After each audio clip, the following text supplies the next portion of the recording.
Yesterday I endeavored to clear some of the major misconceptions that are likely to harass the mind of a yoga student or a practitioner of yoga. It was also necessary to clear up the very enigmatic relation that one maintains with human society outside. I emphasize the fact that since we have been living like social units right from our birth, we are accustomed to think only in social terms. We forget that God is not a social being. He is not one among the many. But the human being is one among the many others like one's own self. The existence of a human individual in society is tremendously influenced by the nature of the society around. So much so that one cannot easily, as a physical and psychological individual, wrench oneself from social relations. Society has become a part of our very skin, and to peel social contact would be like peeling our own skin. Yet, some such supernormal adventure has to be embarked upon when we take to the practice of pure spirituality or yoga. The desires of the human mind, which are socially oriented, individualistically conditioned, as they have become part and parcel of our very way of thinking, persist in telling us with a different voice that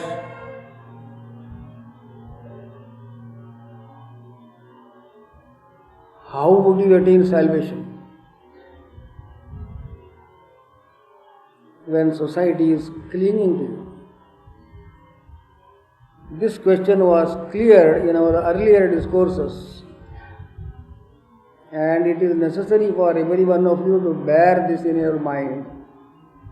If you are really going to be a 100% student of yoga and not merely a half-hearted appreciator or participant in the work of spirituality,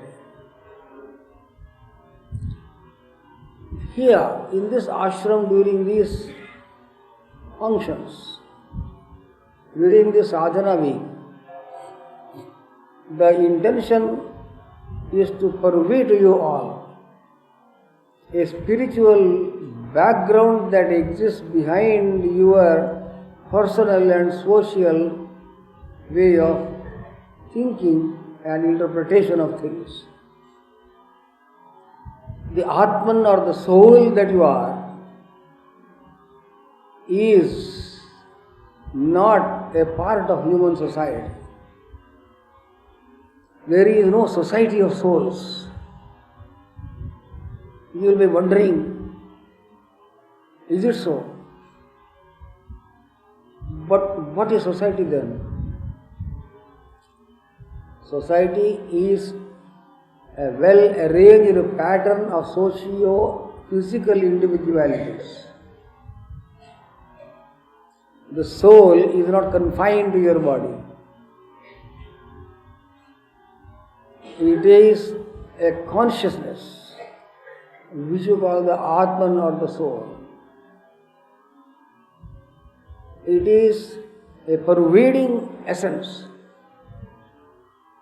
of which we appear to be a little part on account of our association with this body.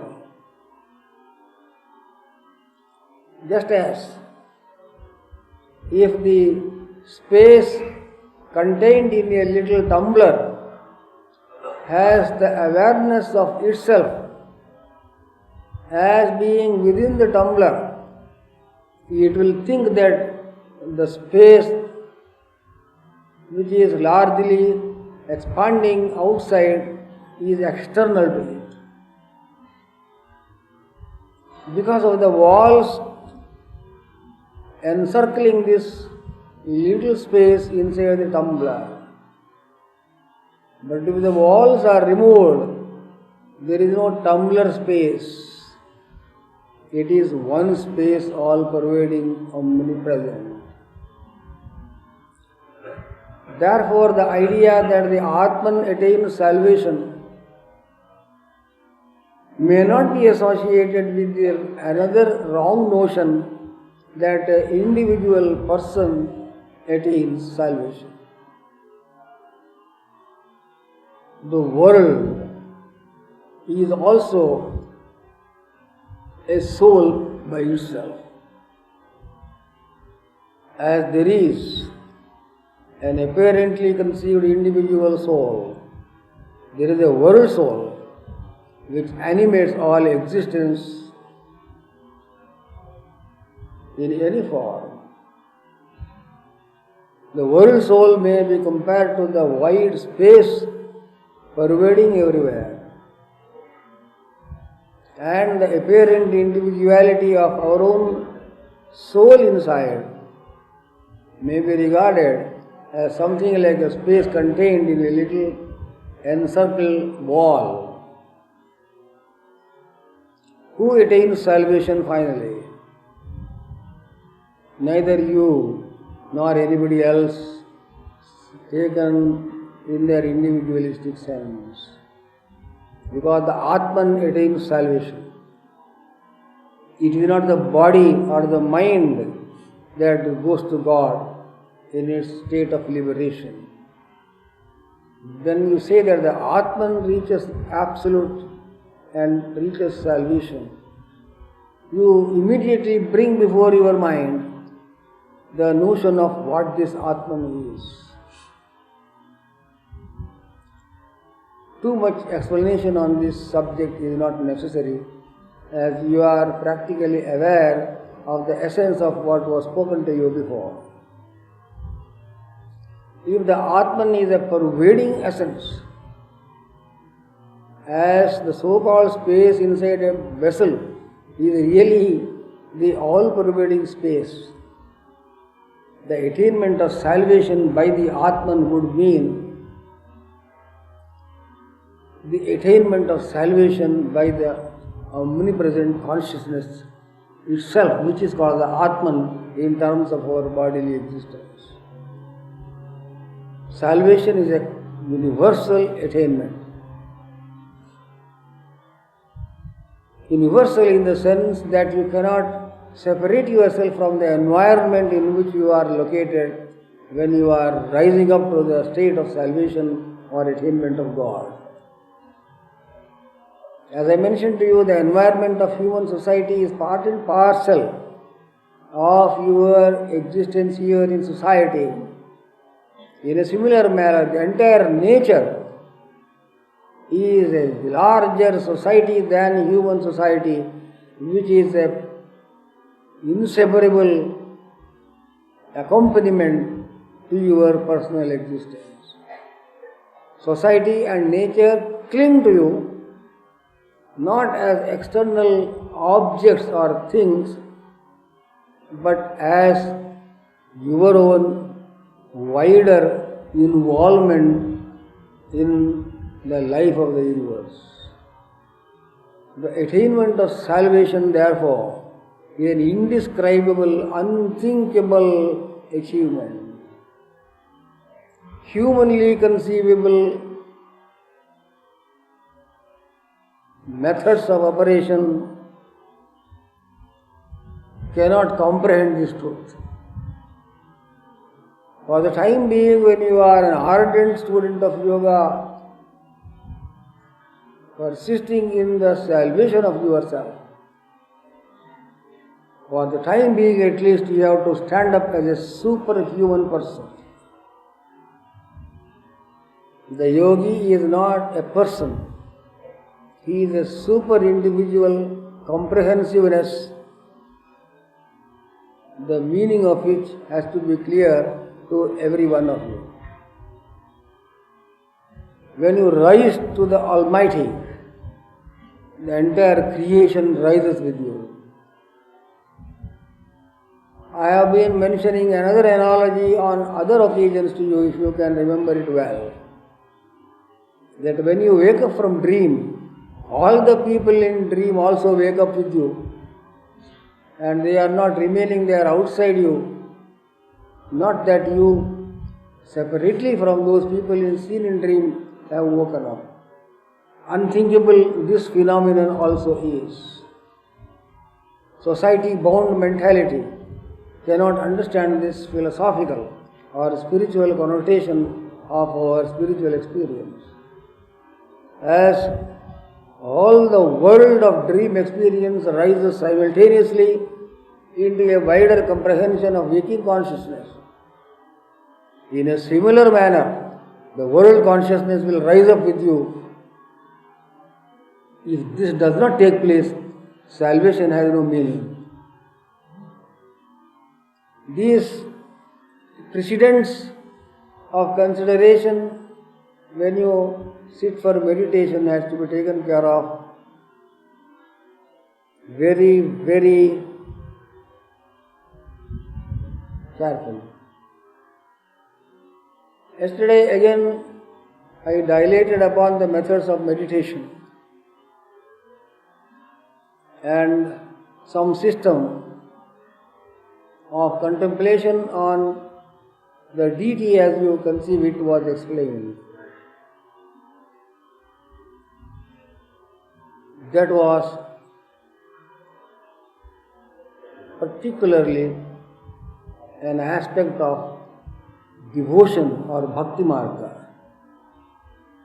That was what I mentioned to you yesterday. But there are other ways which certain yoga students may follow.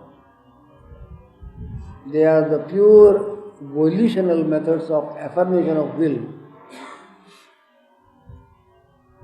It is not a devotion to any particular deity, but it is a devotion to a particular principle. This psychological method of contemplation is actually the attempt on the part of the yoga student to grasp the principle of operation in this universe. What are the principles? You have heard in cosmological doctrines that the creation of the world, as we conceive it, commences with a dark covering of potentiality for creation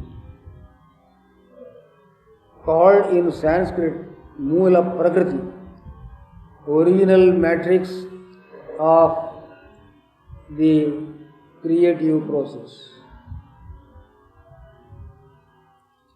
The methodology of the descent in the process of creation is very important to remember in this path of yoga. The universal being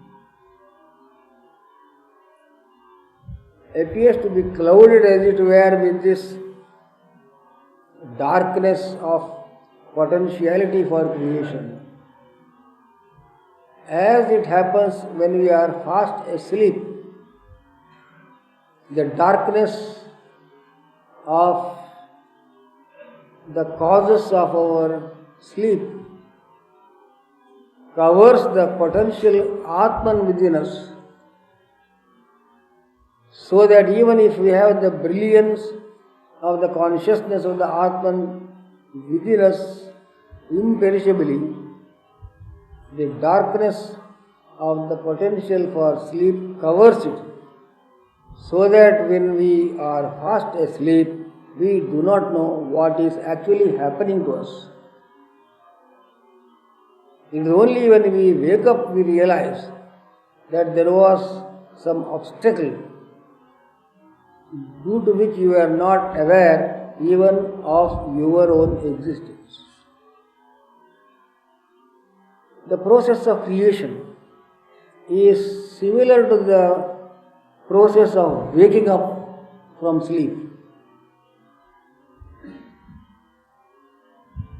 What happens when we are awake?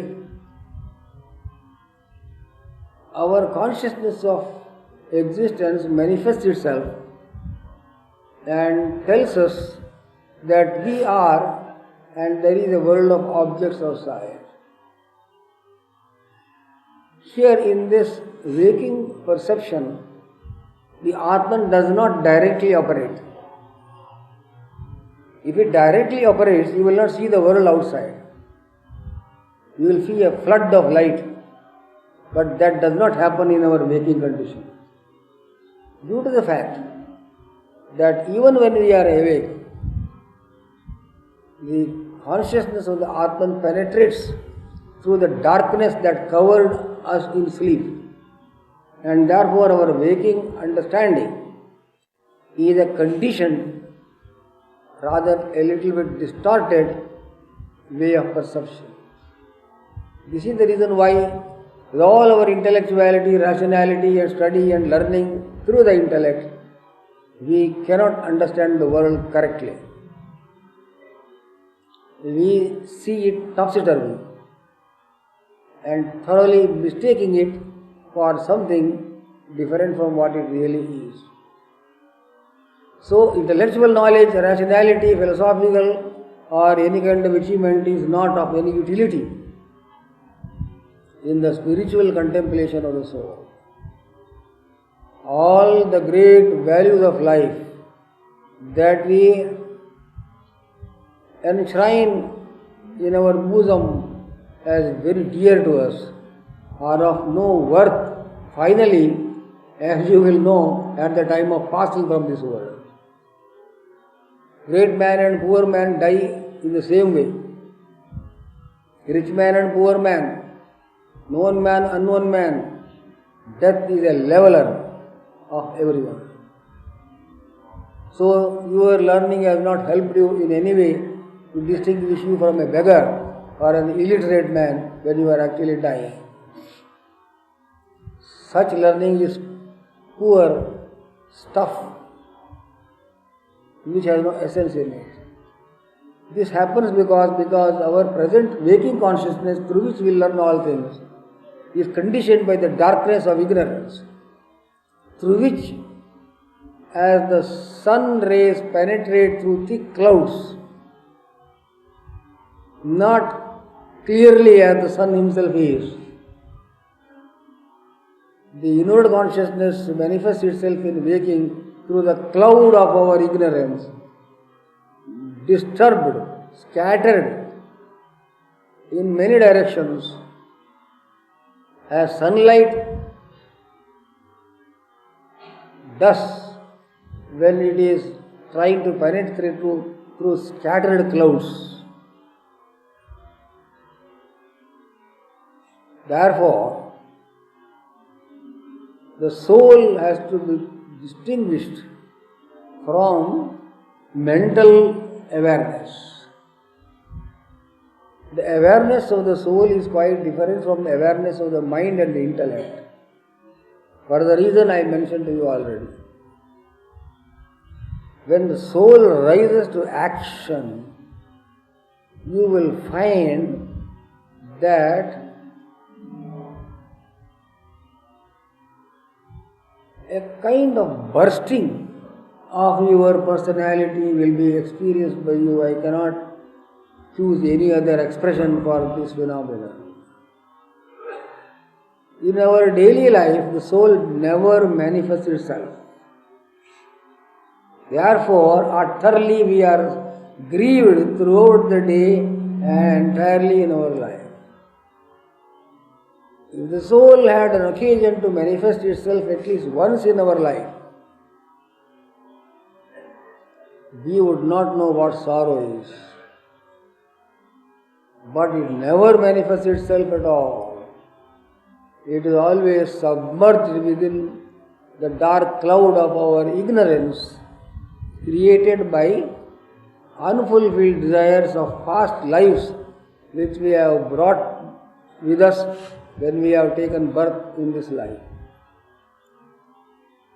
With tremendous attempt of understanding and will, you have to try to delve into what you really are. Very rarely you become totally yourself. It is said that sometimes, under certain circumstances, the entire soul takes possession of us. When we feel that we are under the possession of the whole world has entered into us. When we have become emperor of the whole world. Can you imagine the state of an emperor of the whole world? Such a person never existed in history, and such a person is not likely to exist also. But at least in imagination you can feel what would that person experience when he is the master of the whole world. The total person will rise up to a comprehension of the total world.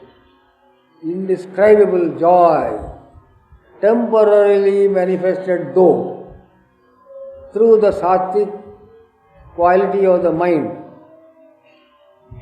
will reveal in a symbolic manner at least what one would experience when the soul rises to action.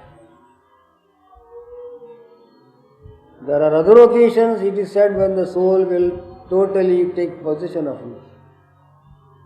When you are drowning in the water and you have no other alternative.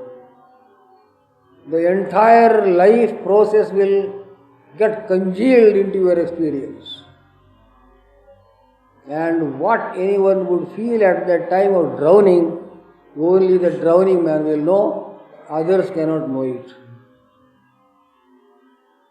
At another time also the soul seems to be taking possession of us when we are enjoying dreamless sleep, not disturbed sleep. Gadha Nidra, as they call it.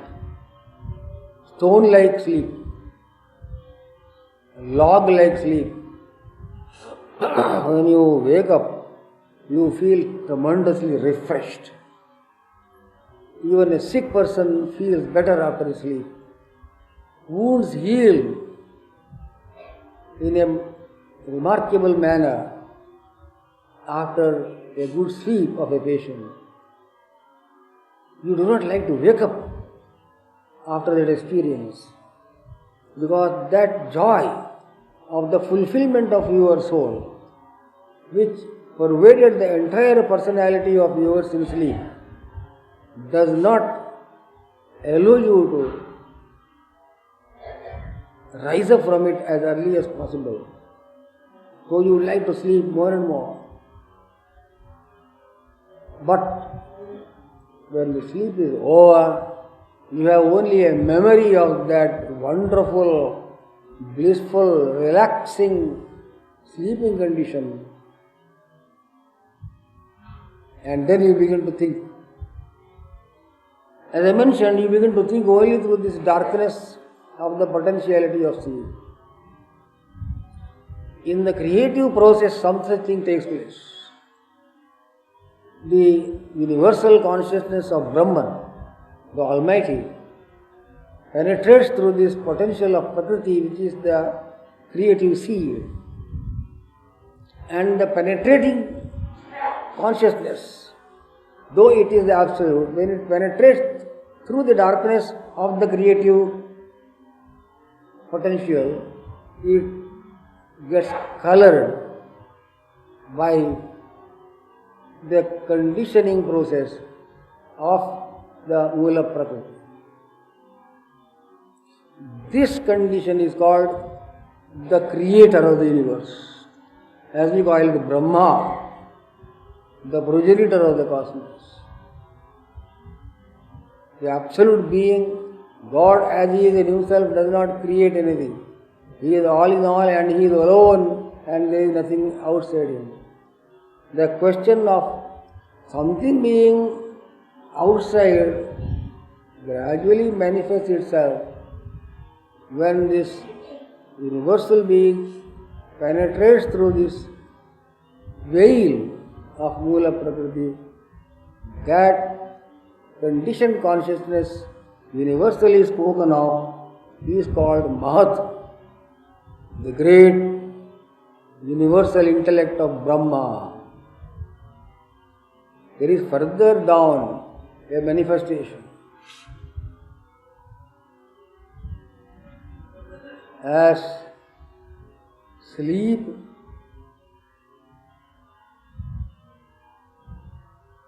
becomes a dreaming condition and the dreaming condition becomes a waking condition, this Mahatattva or the Brahma principle descends into a more clarified outline of the future created universe. In dream you have a pure outline of the waking condition. That outline of creative thinking is called Hiranyagarbha, another form of the descended Brahma Shakti itself. When it comes down again into a waking state, it is called Virat. And we are now in that condition only. We are in the Virat consciousness just now. Multiplicity everywhere, projected awareness of things at all times, but there is a great distinction, nevertheless, between Virat consciousness and our personal consciousness of the world. The Virat knows all this manifestation as itself only, as its own body. But we cannot feel that the whole universe is our body. For us, unfortunate that we are, the world is outside us, apparently with no connection with us. Then there is a perceptual process taking place. We cannot perceive the world as Virat perceives it, because the Virat's comprehension of the universe is I am I. As we feel in regard to our own body in the waking state, I am I cannot be somebody else. But now, because in the waking state we begin to think through the sense organs, which project the consciousness in an external fashion through space and time, we wrongly think that the world is outside us. And we have the necessity of perceptual faculties. Now, in this type of meditation, a reverse order takes place. The first stage of this reversal process is to withdraw the perceptual faculties which externalize the world as if it is outside you. and bring these faculties to concentrate themselves on the mind itself, and then with great effort of will assert that you are an inseparable physical part of the Virat consciousness. You feel at that time that you have become a world individual. Then there are other stages higher and higher. As above the Virat there is Hiranyagarbha, above the Hiranyagarbha is Ishvara, who is a manifested form of the Supreme Being through Mula Prakriti. Then there is God as He is in Himself. This contemplation is prescribed by certain teachers of yoga like Maharishi Patanjali in his Yoga Sutras. There are certain Sanskrit descriptive names given to these processes of gradual ascent. The very first step of true meditation takes you beyond the concept of your individual body, and the mind tries to permeate through the bodies of everybody in the world. It is as if all the world is meditating at the same time. In a very ununderstandable manner, which will not be very clear to you. Patanjali's Yoga Sutras call this condition Savitarka Samadhi. You don't be frightened by the word Samadhi, because it is just a simple name to describe an equilibrium of perception. When you behold all things in an equalized fashion, it is in a way called Sahaja Samadhi and not a transcendent anesthesia as some modern materialistic psychologists define it.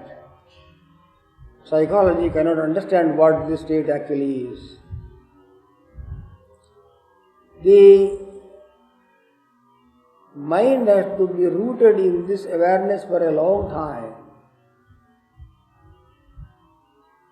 You must again be very cautious here not to mix up your world consciousness with this world consciousness that is Savitarka. Your world consciousness is one of externalized perception through the sense organs. Here in this world perception of the Savitarka stage, there is nobody to behold the world through the sense organs. The world contemplates itself, though it be in a physical form. You can, with the power of your imagination, feel for a few seconds at least that all space, time, star, sun, moon and all physical creation has entered into your body.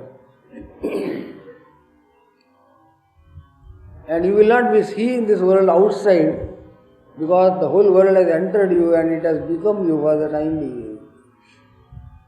Thus even the lowest stage of yoga achievement is far removed above ordinary sensory perception of the world. These things have to be understood only at the feet of a great guru or master. Studies of yoga literature will not clarify your mind. because these are things which you have never heard of, and you will not easily hear of also when you are in your daily routines of work in the world. However, whether or not you are going to rise up into this state in this birth, I shall at least outline before you what will happen to you in this practice of yoga as described by Patanjali Maharshi. The world consciousness will melt down into a higher stage where it will not be in any way associated with even a tinge of sense perception. When we think of this world awareness in this condition of yoga, we may be under the impression somehow or other the world is visible to us. This therefore is to be overcome. In another higher state called Nirvitarka, these are only words for you, you can just hear them and forget them afterwards. Which means essentially the non-contaminated visualization of the whole world as inseparable from you. You are not merely a world individual, you are the world itself.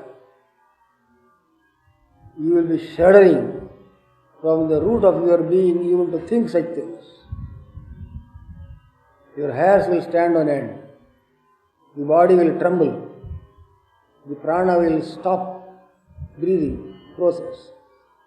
And your heart will throb for a second because of this shock for the time being that you may receive as a response of this kind of meditation. Higher than that, I am repeating to you that I am only giving a detail for your purpose of hearing, whether or not it has any practical value for you in the present state of your life. The higher stage is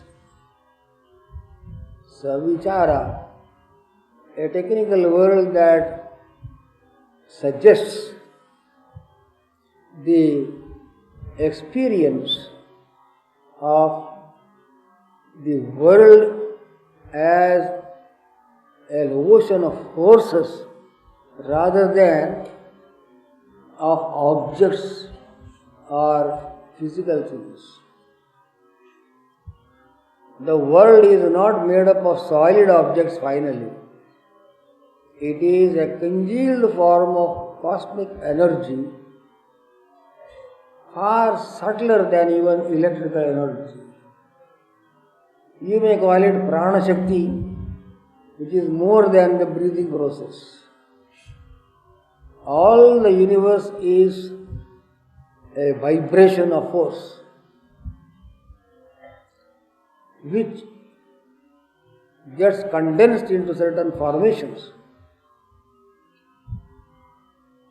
when the physical consciousness arises. Can you conceive the whole universe, including yourself, as an ocean of energy only and not a heap of individuals?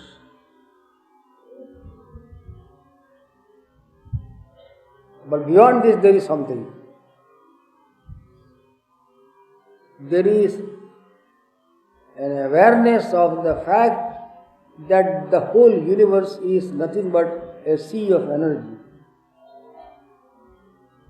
This condition is that of the cosmic mind. You may call it Brahma's mind, all-pervading universal mind, contemplating itself as the background of even the energy of the cosmos.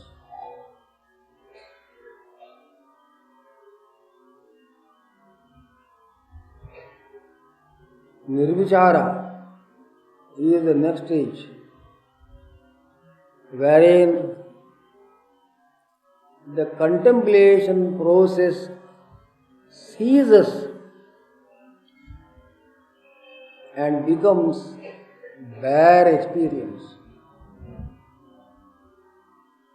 It is not so easy to apprehend what bare experience is minus thinking process.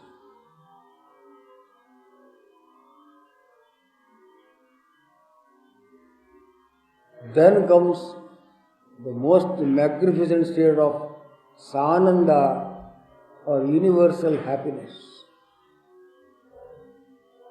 All the joys of the world melt down into this one mass of happiness.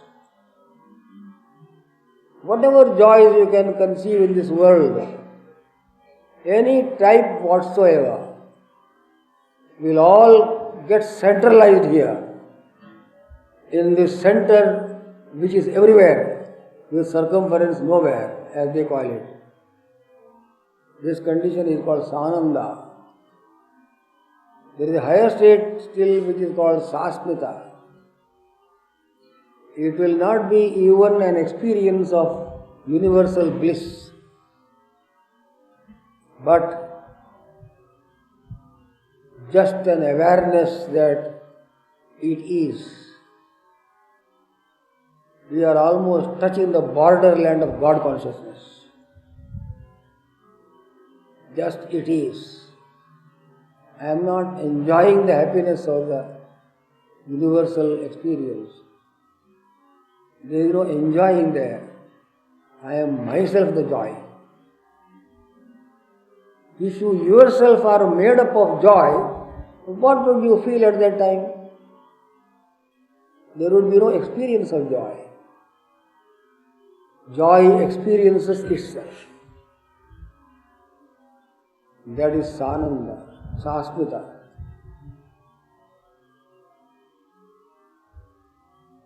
They say there is something more than that.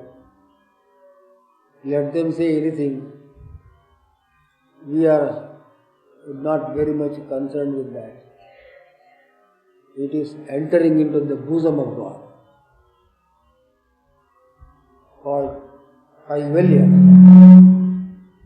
This aloneness of God being, unimaginable for the human mind. God only knows who God is. God contemplates Himself. God knows Himself. God, He is what He is. This is liberation of the soul. It is salvation.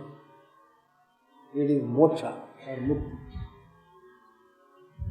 It is not merely somebody going to God in the sense of attainment.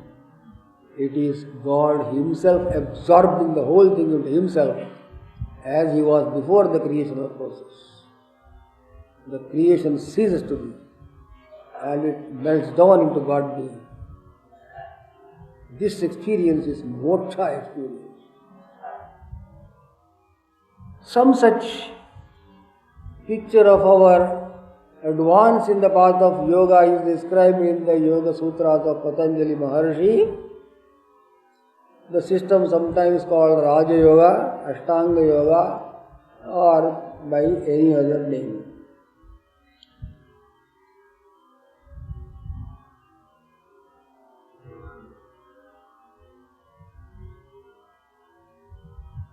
Stop thinking for a second.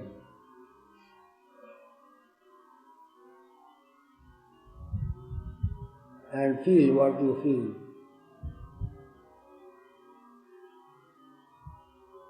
Even you are hearing these things, if they have really entered your heart, you should consider yourself as blessed.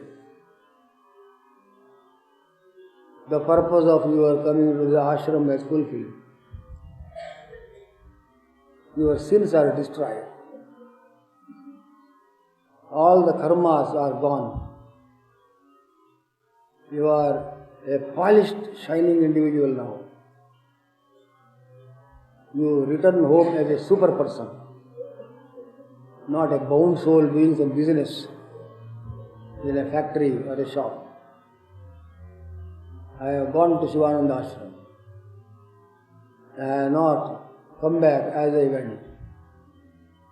I am something different, which you cannot explain to yourself.